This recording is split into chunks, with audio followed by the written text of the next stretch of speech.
and happy President's Day. It's Monday, February 20th, 2023. We're normally here on the weekends, but had some family business to attend to. So we have a President's Day special. And Val Atkinson is not the president. maybe he should be. But hey, Val, welcome back to the deal. Thank you. Yes, sir. Good to be here.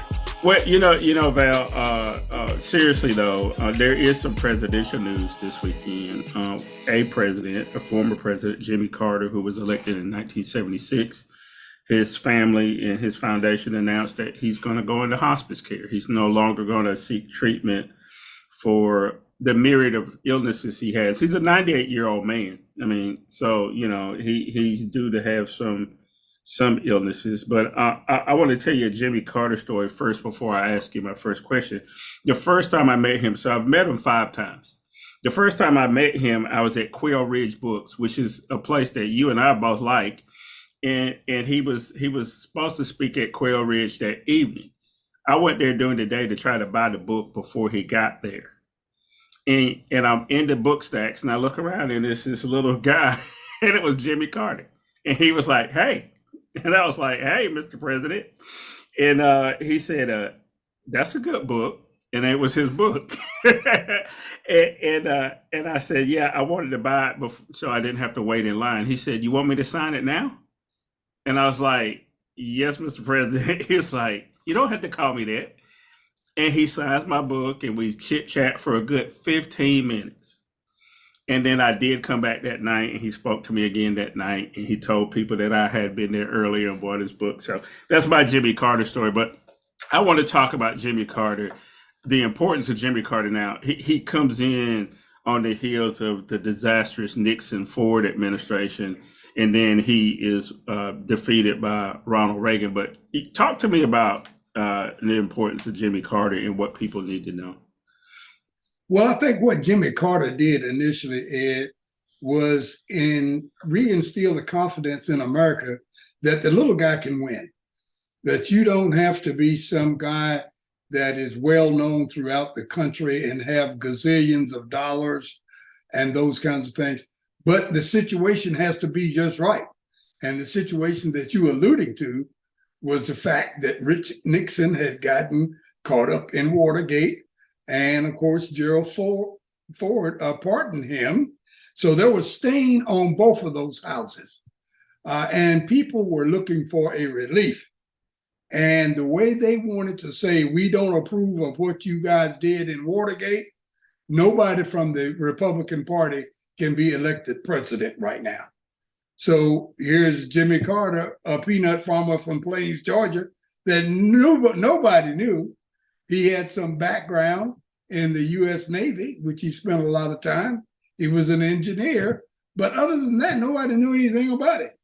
So they said, "We'll take this guy over Gerald Ford and all of his experience in the House of Representatives and being president of the United States of America and all of that. We'll take Jimmy Carter to show you we disapprove of how you guys have been handling your job as president and vice president." Yeah, one of the other things I think about with Jimmy Carter too, Val, is he was the governor of Georgia. Now, think about this. Lester Maddox had also been the governor of Georgia, and all the governors and legislatures in the South up to that point, up until the early 70s, were avowed segregationists, racist, openly in the government, in the governor's office.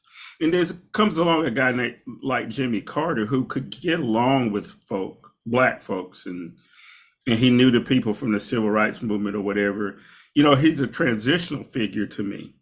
It showed people in the South that you did not have to hold on to those old tropes about being a racist, segregationist now, segregationist forever kind of person.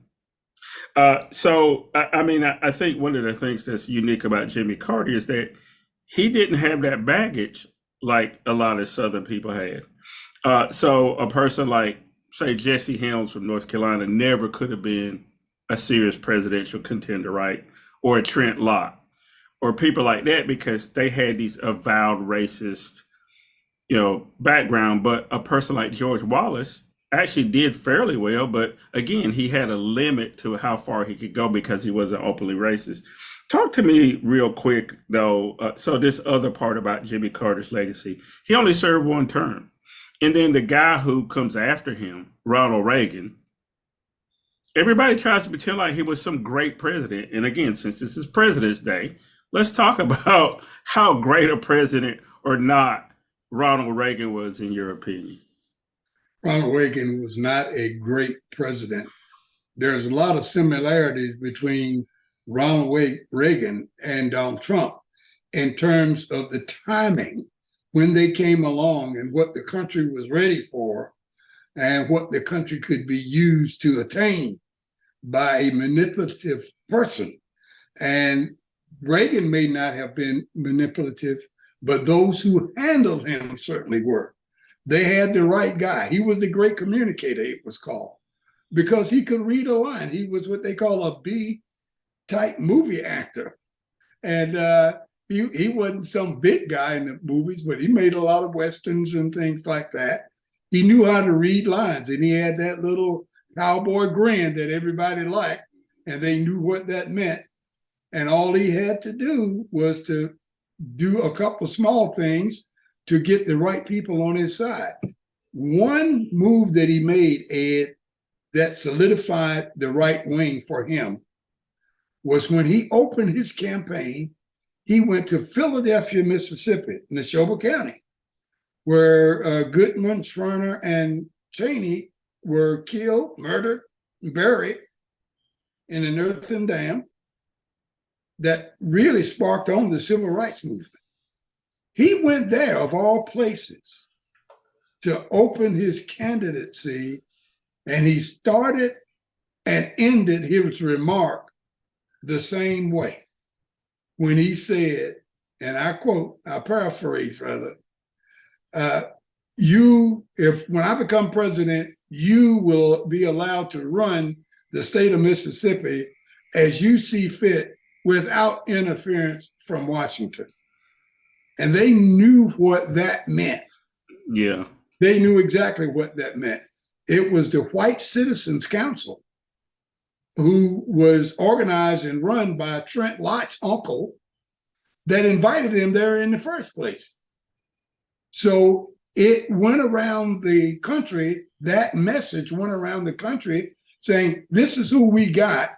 And if we put him in the White House, we'll be back in business. We meaning conservative, right-wing, racist, white nationalist kind of people.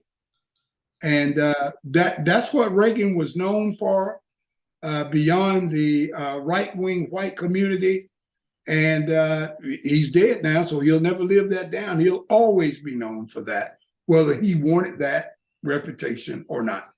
Well, I'm glad you brought that up. Well, here's a clip of him talking at the Neshoba County Fair in Mississippi, announcing his run for presidency. I believe there are programs like that, programs like education, others that should be turned back to the states and the local communities with the tax sources to fund them, and let the people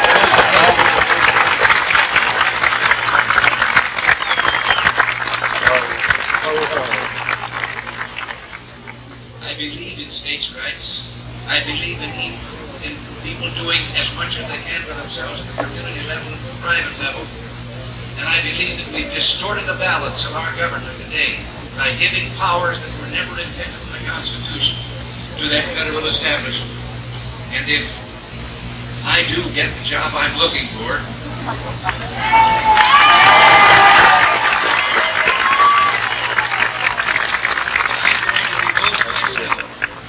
trying to reorder those priorities and to restore to the states and local communities those functions which properly belong there.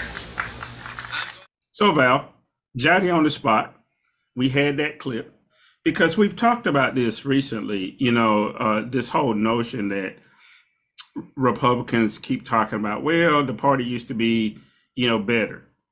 I don't think it's ever been good once Nixon became the standard bearer for the party, it was nothing but corruption. The same people that were in the Trump administration, and the people that supported Nixon are the same people. Roger Stone, I mean, he goes all the way back to the Nixon campaign and breaking into Watergate. I mean, all those same people were around during Nixon, and they've always used racism or the veil of racism since Nixon.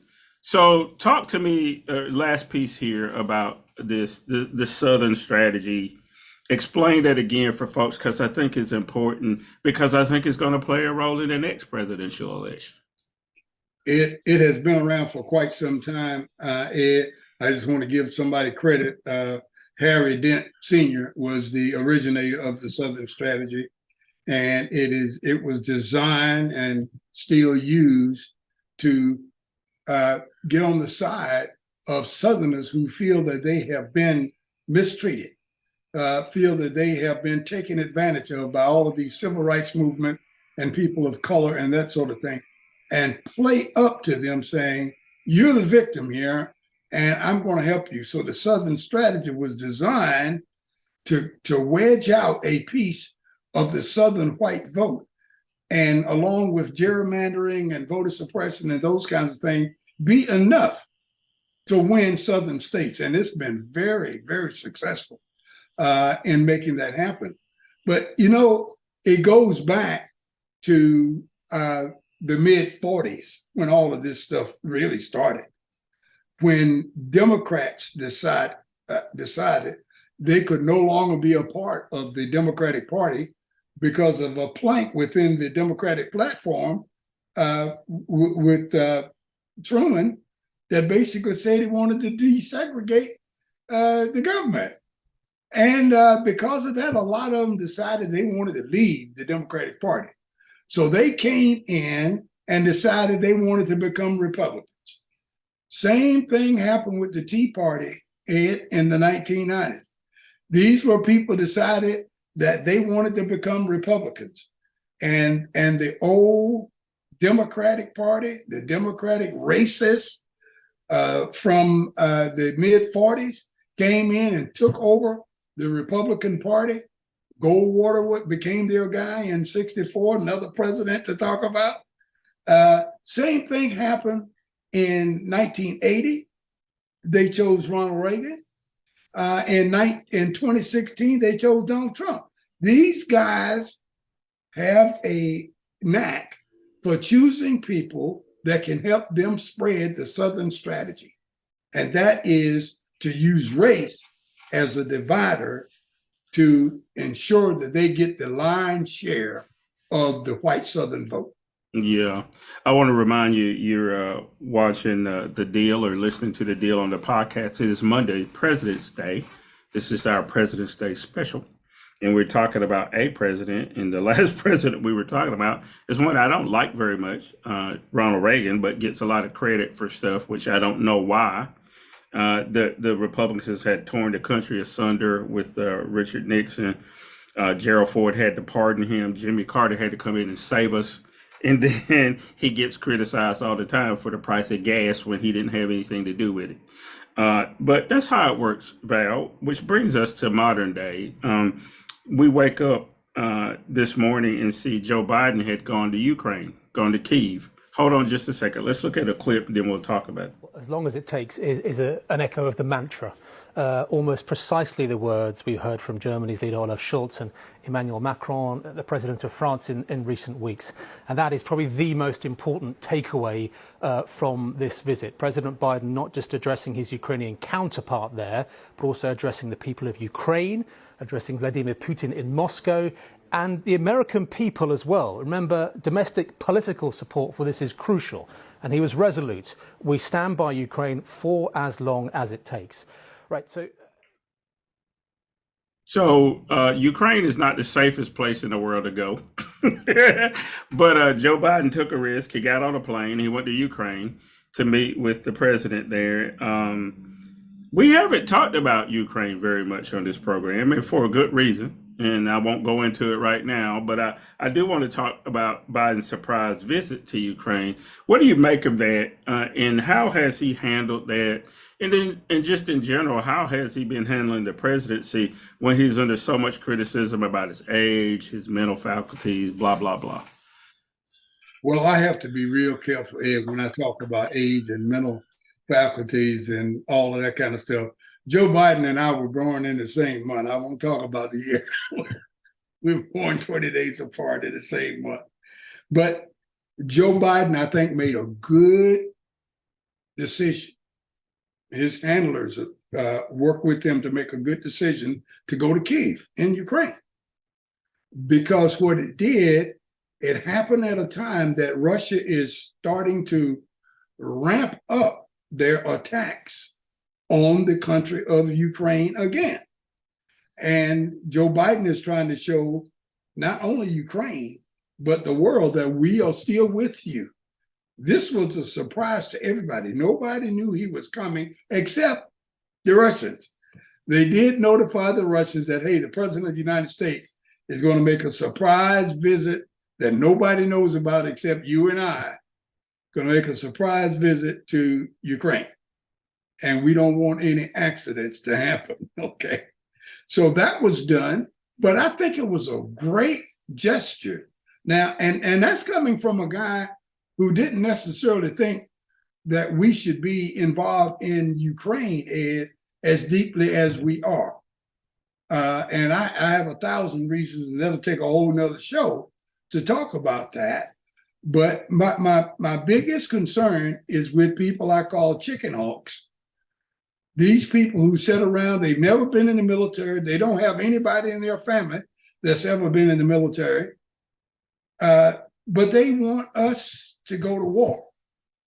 They're sitting around doing everything except trying to start World War III.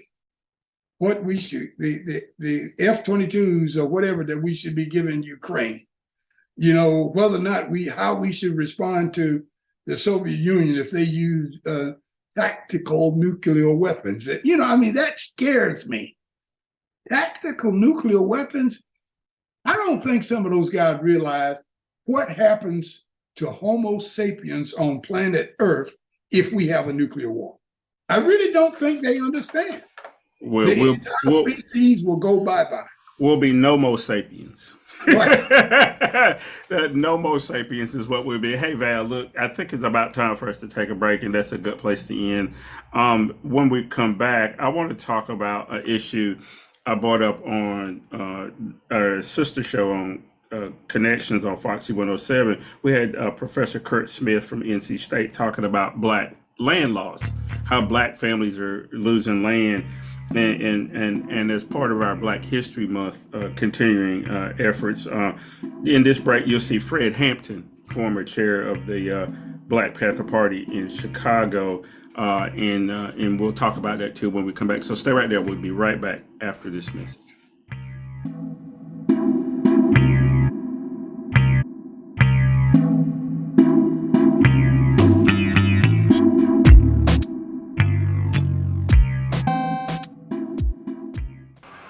Now, briefly, how would you sum up what the Weatherman SDS is trying to do and what you think of what they're trying to do? I'd say that basically they believe that white people need to learn how to struggle, that they believe that these white workers need to learn how to struggle through confrontations. I'd have to say that basically I believe that this is incorrect. I believe that white workers have been struggling. They're some of the most violent people in the world. I believe that what they need is they need a redirection in their ideology and in their politics. They need to know who to struggle against. The workers need to start to begin to learn that their job is to struggle against the bosses. And until they do this, then struggle is incorrect. It's like no struggle at all. We say that if you don't struggle correctly, you shouldn't struggle. But you should struggle. We said dare to struggle and you dare to win, dare not to struggle and you don't deserve to win. But we have to struggle properly. Attention all food lovers. Tired of the same old meals every day? Want to spice things up in the kitchen? Look no further than King's Pepper. Our website, kingspepper.com, offers a wide range of high-quality spices, seasonings, and blends to take your cooking to the next level. From exotic spices to classic herbs, we have it all. Plus, all of our products are 100% natural and ethically sourced from around the world. Visit kingspepper.com today and discover the flavors that will make your taste buds dance. That's kingspepper.com, where every meal is a flavor adventure. And welcome back to our second segment of The Deal. I'm your host, Ed Clark. That's Val Atkinson. It is Monday, February 20, 2023, President's Day. We started off the program talking about presidents, talking about President Jimmy Carter, who is probably in his final moments of life. A man who, we didn't even talk about this, Val. I told you I had met him a few times, and one of the other times I met him was on a Habitat Humanity site, building a house, when he was well into his 80s. Another time I ran into him when I was with FEMA. A tornado struck his county, and it struck the hospital in Americus, Georgia, and Plains is right down the road. And he happened to come to the site where we were working, and I had a chance to talk to him. And then, when you drove by his house in Plains, Val, it's just a ranch house in Plains with some peanut silos in the backyard. And, you could be anywhere in Georgia, North Carolina, out in the country. It was not palatial by any stretch of the imagination. Just a humble man. Something that a lot of politicians don't get, right? Clearly you have to have some charisma, whatever, to be president, but nevertheless, that's Jimmy Carter. So everybody keep him in your thoughts. During the break, Val, we saw a clip of Fred Hampton. I used to call him the chairman. He was 21 years old, Val, when he was assassinated. An informant gave the FBI and the Chicago police a layout of Fred Hampton's apartment. They went in, and supposedly there was a shootout, but they only were able to find one bullet that may have come from a gun that was not a police officer's gun. I want to start there because I want to talk about how we've come a long way, but still have not come far enough. So we're talking, we're still having Black folks assassinated into the early 70s, and surveilled by the government, probably still to this day. What do we learn from the story of Fred Hampton and the relationship of Black folks seeking justice and equality in America? What's the big takeaway from his story?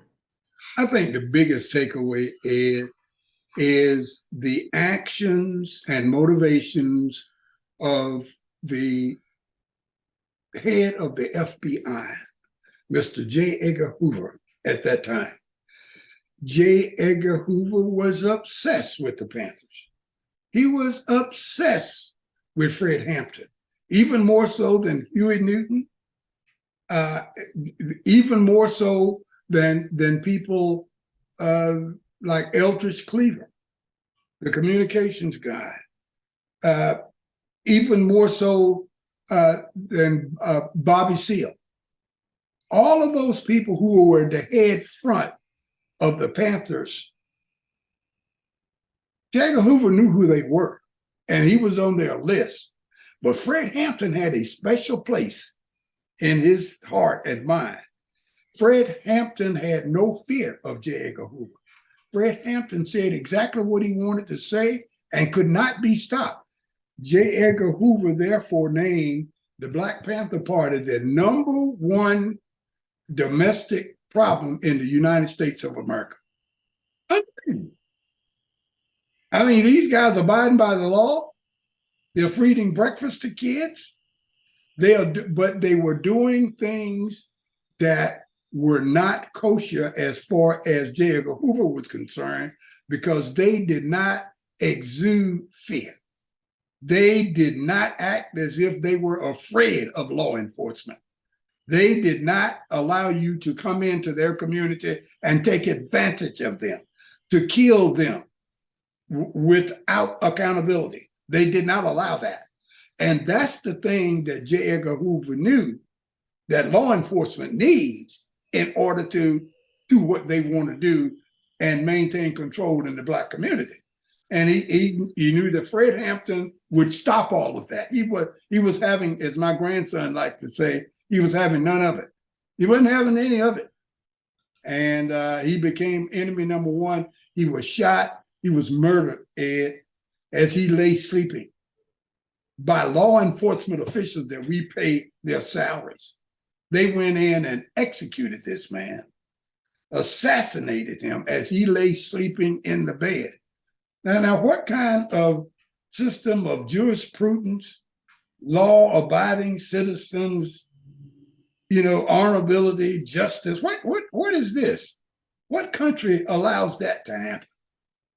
Well, America. It's just a beyond belief. These are the and I'm looking for a word, and when I come up with it, Ed, I'll let you know first. I'm trying to find a word that talks about the DeSantisness, and I can't even find it yet. But it has to do with crazy education period that we're in right now, where you're trying to hide truth from people. You're trying to sell lies to people. And Governor DeSantis is pushing that. I know I'm disjointed and getting on another subject, but I'm trying to find that word to go back and hang it on J. Hoover, because he did that in pursuit of the Black Panthers. Well, no, I get it completely. I mean, it's the disinformation campaign by the federal government, specifically to try to make it appear, though, these people were dangerous, when in fact, the Panthers start out in California because they wanted to end the harassment of the police of Black folks. Well, one of the ways they knew they could do that is if they came armed themselves, which was completely legal in California at the time. And then some guy named Ronald Reagan. You see how we bring this always back together, Val? Some guy named Ronald Reagan started campaigning against the Black Panthers. Now, his whole thing was they were dangerous because they were armed. Now, the same people who by 1980 turned it around and said you had to be armed to be safe, but that only mattered if you were white. You see how that works, Val? Well, we can turn this around if we want to. Negroes with guns, dangerous. White people with guns, safe. Mm-hmm. And now you go to the state of Mississippi just last week. You don't even have to have a permit at all for a gun. State of Alabama has moved, don't even need a permit at all. But when Black people started to exercise that right, it became dangerous, and we had to do something about it. We had to keep people from having these weapons. So we made it illegal. And then now when people want some kind of measures on guns, then we're the ones who get pointed at as being the crazy people. And we're going to talk about guns a little bit later in the show. But I'm glad we had this discussion about Fred Hampton. Like I said, part of Black History Month this month is we want to talk about those things and make sure, because I think the only thing people know about the Black Panthers is maybe what they saw in Forrest Gump, right? They think that the Black Panthers were trying to sex white women and had guns and were holed up, trying to start some violent revolution. Mm-hmm. When in fact they were feeding children, like you said, having free schools for kids, because Black kids were going into school, not getting a good education, no matter where they were. You could have been in Oakland as well as Rosedale, Mississippi. Your education as a Black child was suspect, not because people didn't want to teach you. We didn't have the materials, we didn't have the books, we didn't have the funding, we didn't have the physical buildings in some cases that were safe for kids to go into. So anyway, please teach somebody about Fred Hampton this month. Go learn something about Fred Hampton this month. I implore you, because it's important. He was 21 years old when he was murdered by the FBI and the federal government. So anyway, again, you're listening to or watching The Deal. I'm Ed Clark. That's Val Atkinson. Val, another issue that I think is really important to me, and it has something to do with Black history as well. I had a guest on the program, Connections, Professor Kurt Smith from NC State University. Now, Dr. Smith is in the forestry department. And you go, well, why do I care about forestry? So hold on a second. Here's a clip of Dr. Kurt Smith from NC State. Different game, right? Everything is in private ownership. So much so that of that 620 million acres of forested land, there's over 400 million acres of it is in private ownership.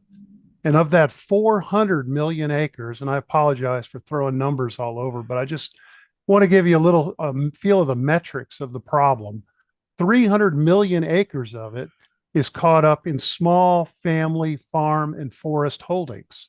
So the majority of private ownership is in small family forest holdings. What you really got is a small fragmented quilt of forest property by multiple owners. And then you enter into this challenge. It's particularly prevalent in the South, 18 southern states. And North Carolina has one of the biggest problems with this topic called heirs property. So, Val, what I learned from Dr. Kurt Smith is Black people used to own almost 40% of all land in the South. They now own 6%. And there's a reason for that. A lot of it has to do with, not having wills and unwieldy estates. But the bottom line is a lot of times developers come in and they take advantage of that. And they know that you can't find all 100 heirs or however many they are. They have a forced sale of the land, and then they get it at a bargain basement price. Or they find out that there's a tax lien on it and they go and pay the taxes and it goes to auction and they buy it that way. So a lot of these fancy developments with, $600, $700 million houses were Black farmland, especially in eastern North Carolina, in Johnston County, in Wake County, in Harnett County, in Sampson County for people from North Carolina who are listening to this, but also in Mississippi, Alabama, Georgia, Florida. What we're finding out is a lot of that land that development was owned by African Americans. After the Civil War, Black folks acquired land at a very good clip, but they started losing it as soon as white people could figure out ways for them to lose it. So here you go. Here's your history question for today, Val. I always got to get you to tell me some history. The Civil War. After the Confederacy was defeated, there were a number of efforts to get Black people land and the whole 40 acres and a mule story or whatever. But General Sherman did grant land to a lot of African Americans, especially after what happened in Georgia, in North Carolina, and South Carolina as the Union Army moved through. Talk to me a little bit about the Civil War and the direct aftermath and how Black folks did with land and owning their own land, and then what they tried to do to take that all back.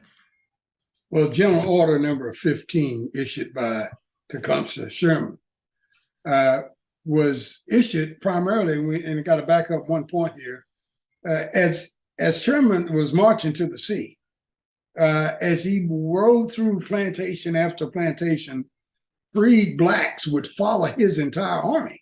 And he had to feed them, and he had to worry about security and presenting problems. And he wrote a letter back to Abraham Lincoln and other people saying, and Grant saying, hey, you need to help me with my N-word problem. And he didn't say N-word either. And of course, he decided that there was an island off of the coast of Georgia and another one off the coast of South Carolina that a lot of the white owners had left the plantations, and when they knew that the Union soldiers were coming, and he wanted to use that land to relocate all of these Black people that were following him around. And he said, in passing and aside almost, and if we can find some mules, we may give him that too. But he initially talked about parceling out acreage at about 40 acres apiece and giving that to the people for them to farm. Unfortunately, too many of us thought that it was a decree from the president. They thought it was in the Constitution somewhere. And some of us still think that today, and they're running around hollering, I don't have my 40 acres and my mule yet. Well, this was a general in the United States Army who issued his own little things. And as generals do, they issue writs and decrees sometimes that are overridden by their boss, the president of the United States. And so it never did reach that level of presidency or being written into the Constitution itself. But that was the intent of it. And there was a lot of land going on. Where it all fell off the shelf, Ed, was with the assassination of Abraham Lincoln. His vice president, Mr. Johnson, Mr. Johnson was from Tennessee. He was not on board with all this Emancipation Proclamation and 13th Amendment and that kind of stuff in the first place. So once he became president, he reversed things. And he allowed all of those white landowners during slavery to come back into power and take their land back. So that was the first reverse land grab. So the black guy wakes up in the morning, he's got 40 acres and maybe a mule. 2 weeks, 3 months down the road, his old master comes back and said, "This is my land. I got a letter here from President Johnson. It's mine again. So either you stay here as my worker and work the land for me, or you leave. I can't enslave you anymore because we got a 13th Amendment." And now people, they didn't have land, then they have land, then they don't have it again.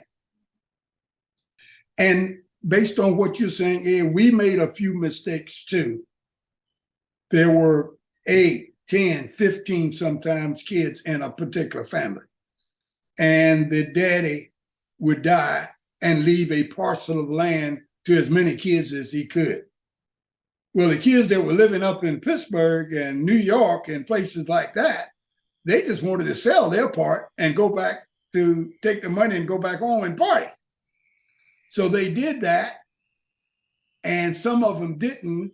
The next thing you know, instead of having 640 acres as it started, the biggest acre owner may have 30 or 40, or maybe even less than 30 that you talked about in order to plot it.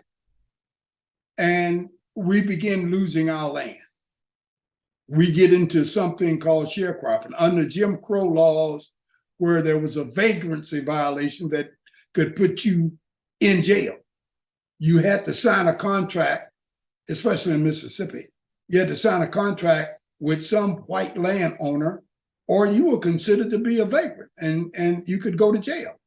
So we went from slavery to landowner to vagrancy to in jail. And as Mr. Blackman says in his great book called Slavery by Another Name, we went to sharecropping.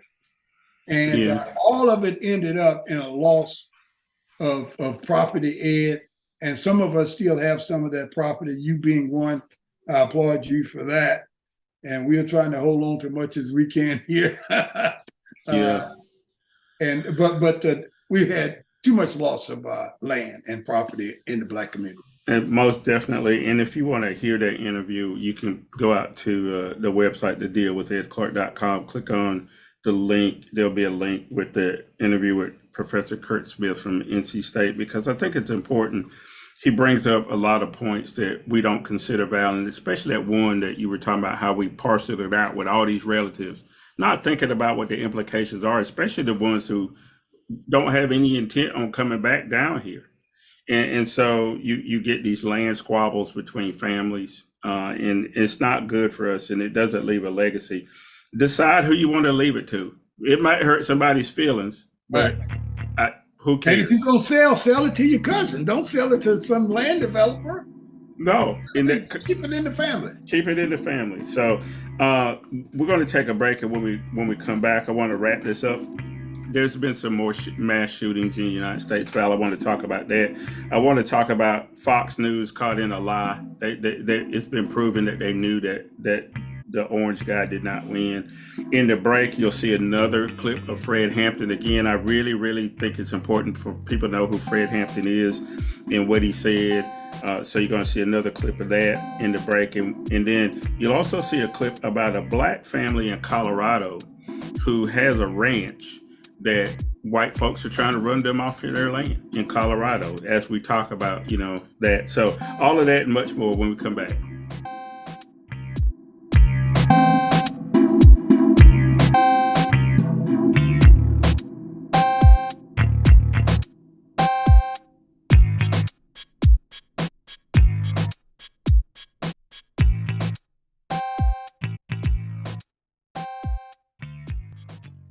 Claims of racism and harassment and 2 years of disputes. That's what two ranchers in rural El Paso County say they are facing from their neighbors and the sheriff's office. Today, supporters of CW and Nicole Mallory rallied outside the state capitol. Denver 7's Micah Smith was there as the ranchers fight for safety on their property.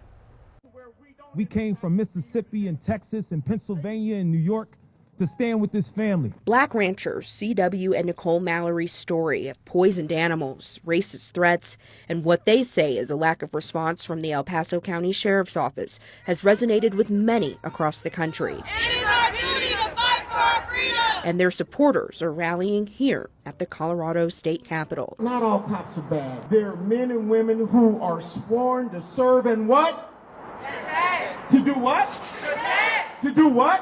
Protect. So why haven't they served and protected the Mallories? Community leaders spoke during the rally, including state lawmakers. We want to make sure that whatever needs to happen for protection so that we can get to the bottom of it. I can't express from the bottom of my heart how much this really means, that to see all of you out here. It's not about color, religion, race, gender. I'm a farmer. I pay more attention to the weather than I do anything else. I just want to farm in peace. Black Panther Party intends to support anything that is disciplined, anything that does not provoke violence on the part of the pig power structure, because this is what they want to do. They want to kill some people. And these leaders are nothing but leaders who have customistic tendencies. They will lead people into slaughters, and we think that that's it's criminal to the people. It's a crime against the people. I don't think it's really a question of violence. I think it's a we call it muddleheadedness. You know what I mean? I think how muddlehead will they become is the question. How masochistic and anarchistic will they become? You know what I mean? How much will they enjoy seeing people slaughtered in the streets before they come around and get them a plan of well-disciplined, well-organized type of education and demonstration where the people can be saved. We say all power to the people, and all power is manifested in the people. We don't have any people to just throw away and throw their lives away.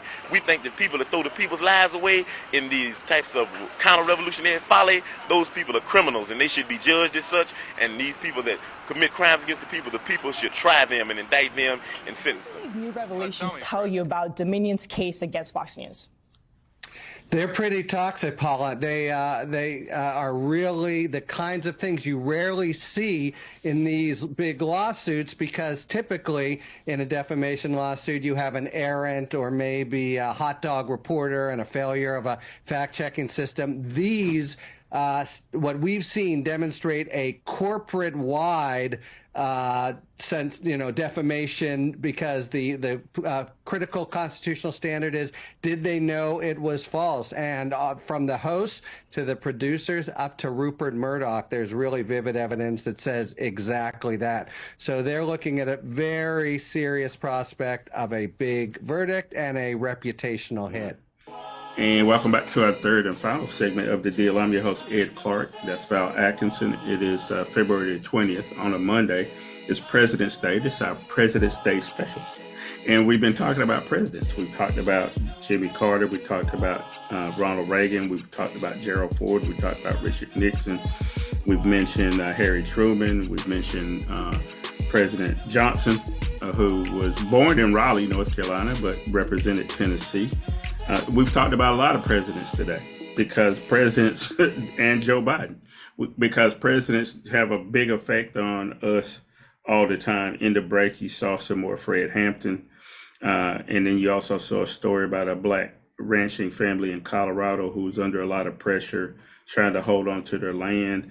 I would recommend also that you go and check out the link for the interview with Professor Kurt Smith from NC State, talking about black land loss, so on and so forth. So Val, let's end the program here with couple stories that also been bothering me. I woke up this morning and there was a shooting in New Orleans during a Mardi Gras parade. One person dead, 10 wounded. Earlier in the week, there was a shooting at Michigan State University. Uh, 3 people dead, 5 in critical condition.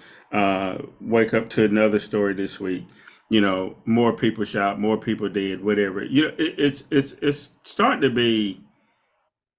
I don't even know what you call it, Val. I mean, it's like I mean, is there a way around this? Is America just a violent place? Have we just concluded that we're going to allow this to continue to happen? Mississippi, Alabama, and even in the state of North Carolina, they're considering getting rid of permitting for certain guns. Not going to check people to see if they should even have a gun, but just getting rid of permitting altogether. What is that about, Val? Because it's not about safety and security. It's not about right to keep and bear arms, I don't think. Are people just that afraid? And people, let me clarify, are white people that afraid and don't even realize the consequence of what they're saying? Well, it's not the average Joe on the street, in my opinion, that's driving this. These are the politicians and the gun lobbyists. It's the NRA, it's the gun manufacturers, the people that really have a dog in this fight, that have skin in the game because they are set to make a lot of money or increase or gain political power through this whole piece about guns. The average Joe on the street, he's taking advantage of what they're doing. And somebody needs to have the gonads to turn this thing around, do a 180-degree turn. And let's go back the other way, because it's going incrementally the wrong way. And we need to do something, and I'll give you an example. We need to follow the Brits. We need to take all the guns away from everybody. We need to establish the fact that you can own any type of weapon that you want, that you qualify to own. Even if you say you want a 50 caliber machine gun to hunt quail, fine, you'll have your 50 caliber machine gun, right? But every community will have a community armory, and that's where that gun will reside, all the way down to your little 22 Saturday night special. All guns reside in the armory. Now, you want to put in an application to go get your gun because you're going quail hunting? You put in an application, say where you're going, how long you're going to be gone. By the way, all ammunition will be barcoded. I don't know how to do it, as far as engineering is concerned now, but somebody does. All ammo will be barcoded. So when you find your shell casings or dig out a bullet from somebody's reel, you'll know who bought it, and that sort of thing. So keep all of the weapons in an armory, and someone even go further. Ed says, well, I just need my 357 for home protection. I don't like the way these guys look. Oh, you're afraid to do that? Well, look, we're going to put in a caveat in your home ownership insurance and your life insurance that you need personal protection. And we will provide a person to come to your home to protect you as covered by your insurance, right? And then we don't have any problem with that. And, just make it so outlandish and so crazy that nobody will dare to think that the American people would stand for such ruling. Okay, fine. That's crazy. Killing all of these people is crazy. What do we want to do in the middle? What do you want to do to stop all of this crazy murders by guns that nobody else, no other country on the planet can get close to you in the number of gun deaths? You have more guns in this country than you do people. It's not necessary. We got to do something outlandish.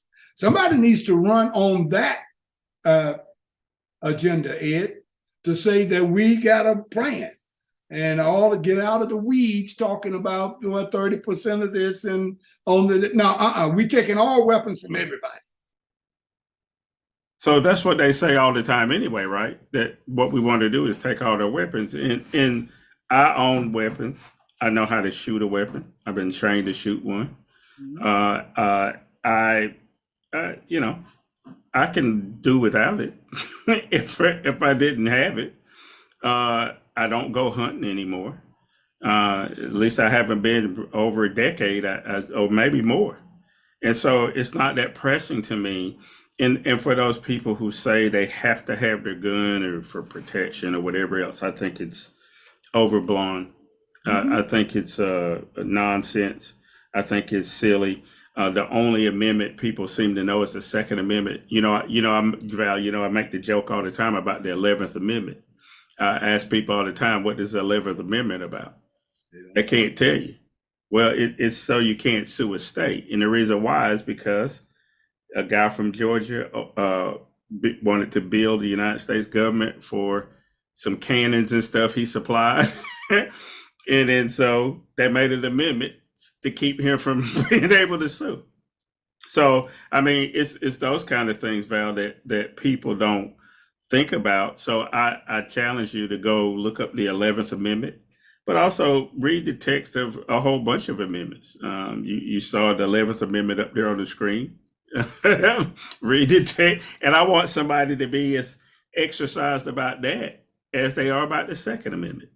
But one last piece on this murder spree we're on in the United States, the sentencing of the shooter in the Buffalo killings. He received life in prison. Some of the family members were obviously upset. One guy tried to charge the murderer. Of course, they held him back. And, you never want to see anything like that, Val. I mean, you're not going to bring those 10 people back that were murdered in Buffalo. But one of the things that was interesting about the sentencing, the murderer said, well, I'm sorry, but I can't bring him back. And one of the family members in their victim statement said, well, you don't know nothing about Black people. You just assume that, all Black people are a certain way and you want to kill Black people. The last piece of this, Val, is there are some people who are still trying to start a race war. They think they're going to start a race war when they don't even realize who you're going to fight. It ain't that many colored people. I keep trying to explain to people that we are a smaller and smaller percentage of the population every year as time goes by, because Hispanic people and South Asian people and people from all over the world come to the United States. And the regular garden variety Negro, like you and me, are not half the population. But somehow I think some white people think that we are 50-50 and we're in a fight for their lives because of that number. Why does it appear to some white people that we're a much bigger piece of this population than we are? What's your theory on that? They're watching TV, too much TV, Ed. And they are watching sports on TV. Look at the NBA, look at the NFL, look at your new sitcoms that come on. Look at your commercials recently over the past 2-3 years. How many more interracial couples are you seeing in commercials? Or Black people sunning in the Caribbean and that kind of thing. Commercial makers are really taking advantage of a softening of attitudes and putting these kind of commercials out there that they think will be more favorable to people of color.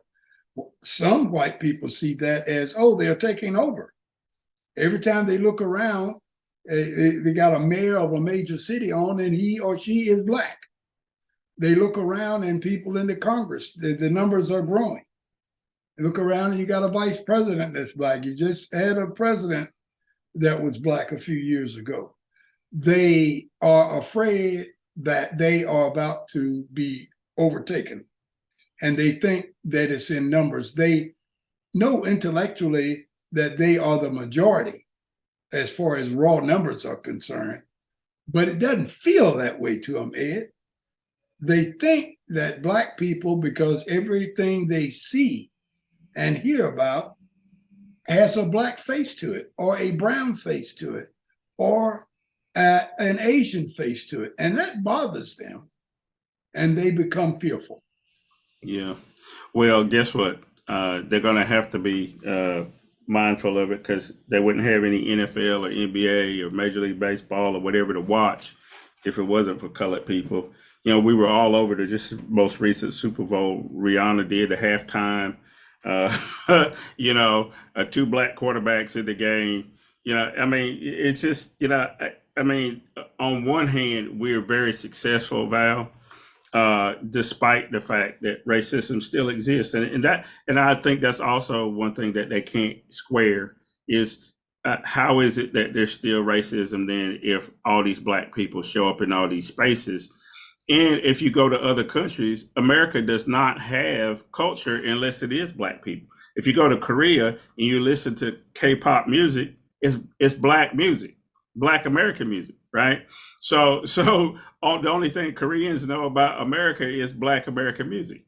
And it's really weird, but it's just a fact, and they're going to have to deal with it. Before we run out of time, Val, I did want to talk about one last presidential thing, and this is Nikki Haley announced that she was going to run for president. We'll talk about that in upcoming episodes. But here's this other guy. Let's take a look at him. Republican Senator Tim Scott kicked off his Faith in America tour in Charleston. The Charleston County Republican Party hosted a dinner last night at the Citadel to honor Black History Month with the senator as a keynote speaker. I'm sick and tired of people telling me how bad it is. Now, I'm not here to suggest that things could not get better, and I'm going to work every single day to make sure that all Americans play on a level playing field. Scott takes his tour to Iowa next week as speculation grows that he will launch a 2024 presidential run. So, Val, that's your next favorite senator from South Carolina, Tim Scott. He's colored, but he's also a Republican. And he's on his Faith in America tour. He launched it in South Carolina last night. And then he's going to Iowa and New Hampshire and all those places to see if people would like for him to be president of the United States. I can tell you, Val, this has happened to every black Republican who's tried to ascend to any kind of place in that Republican Party. You get shot down and get no consideration. Why is Tim Scott doing this? What's your best psychological evaluation of Tim Scott? Tim Scott is grossly uninformed. He really has missed a lot. A couple of those days that he was in the House doing additional research that gave him the A+ on his paper, he should have been out on the playground with Pookie trying to learn a little bit more about street cred and learn what the culture is really about in America. He's lost all of that. He really thinks, Ed, that these white folks that are clapping for him and rooting him on, that they really like and love him and respect him. He has no idea that a large percentage of those people, and I won't say all of them, a huge amount of those people are using him to get maybe more black votes, but more importantly, to convince borderline Republicans that they are not a racist organization. They're using him. They use Condoleezza Rice. They use Clarence Thomas. They use all of these people that they can to show. They tried to use Herschel Walker. He didn't make the cut. But they are using him, and unfortunately for Tim, unfortunately, Ed, he doesn't know it. Yeah, he does not. Well, we'll end it there on this President's Day. The would-be president, Tim Scott. I think he's going to end up getting his feelings hurt, just like you said. Well, like we always do, Val, before we leave, you got to tell me what you're working on, anything I need to know. Well, I just wanted to say this President's Day, I wanted to list my presidents, and they were Truman, Kennedy, Johnson, and Obama, the most recent ones that I really think did something for African Americans more so than the rest. And I didn't mention Lincoln, but we're going to come back and revisit that at some other time, and I'll tell you why. Yeah, we'll have to talk about that. I have mixed emotions about a lot of presidents, but I think the ones you named, I'll go along with you, and as those are the tops, because for most of the history of America, there was nobody on our side, and that's just a fact. Anyway, so okay, folks, this is what you do: go out and do something good for somebody today. If you're off for President's Day, I don't know what you do to celebrate President's Day, but read a book. How about that? Read a book about a president, and come back with us next week for another edition of The Deal. And then you can also catch me on Sundays on Connections. And then there's always stuff on the website, thedealwithedclark.com. So we'll see you next time. Bye.